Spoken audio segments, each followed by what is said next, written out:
গরমে তোমাদের কার কার কম মশলা দিয়ে মাছের ঝোল খেতে ভালো লাগে অবশ্যই জানিও। সো হ্যালো এভরিওয়ান, রূপালী রান্নাঘরে সবাইকে স্বাগত জানিয়ে শুরু করছি আজকের রেসিপি ফলি মাছের পাতলা ঝোল। তো ফ্রেন্ডস, আজকের ফলি মাছের পাতলা ঝোলের রেসিপির উপকরণগুলো জলদি তোমাদের সাথে শেয়ার করে নিচ্ছি। দেখো, এখানে ফলি মাছটা আমি আঁশ ছাড়িয়ে ভালোভাবে কেটে ধুয়ে রেখে দিয়েছি। এখানে রয়েছে টুকরো করে কেটে রাখা আলু। মশলার জন্য নিয়ে নিয়েছি শুকনো লঙ্কা আর জিরা পেস্ট। মাছটাতে আমি নুন, হলুদ, অল্প সর্ষের তেল মেখে ভালোভাবে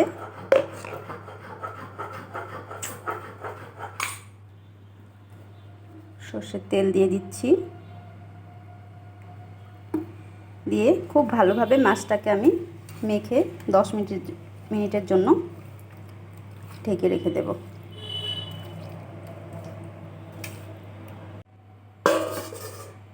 হয়ে গেছে, আমি এবার তেল দিয়ে নিচ্ছি। এবার আমি হলুদ নুন মাখা মাছটা ভেজে নেব। সবগুলো মাছ একবারে ভাজা যাবে না, 4 পিস করে মাছ আমি ভেজে নিচ্ছি।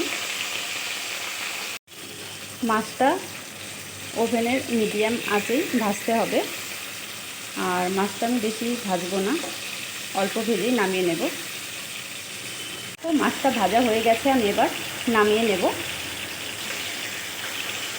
আর পরের মাছগুলো আমি দিয়ে দিচ্ছি, এক এক করে দিয়ে ভেজে নেব। তো এই মাছগুলো ভাজা হয়ে গেছে, আমি এবার নামিয়ে নেব। এবার ওই তেলে আমি ফোড়নের জন্য দিয়ে দিচ্ছি জিরা। এবার দিয়ে দেব টুকরো করে রাখা আলুগুলো,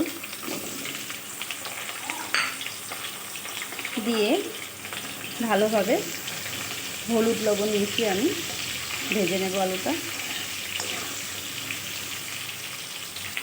দিয়ে দিচ্ছি স্বাদ মতো নুন, হলুদ। এবার নেড়ে চেড়ে ভালোভাবে আলুটাকে আমি ভেজে নেব। দেখো, আলুটাও ভাজা হয়ে গেছে। এবার আমি এখানে মশলাটা অ্যাড করে দিচ্ছি। খুবই কম মশলায় রেসিপিটা হচ্ছে। মশলাটাও কষানো হয়ে গেছে। এবার আমি এখানে জল অ্যাড করে দিচ্ছি। যেহেতু পাতলা ঝোল, তাই জন্য আমি অল্প জল বেশি দিয়ে নিলাম।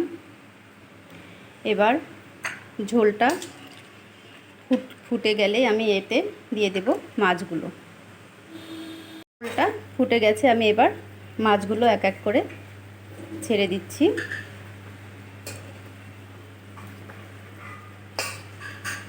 মাছগুলো দিয়ে আরও কিছুক্ষণ ফুটিয়ে নামিয়ে নেব।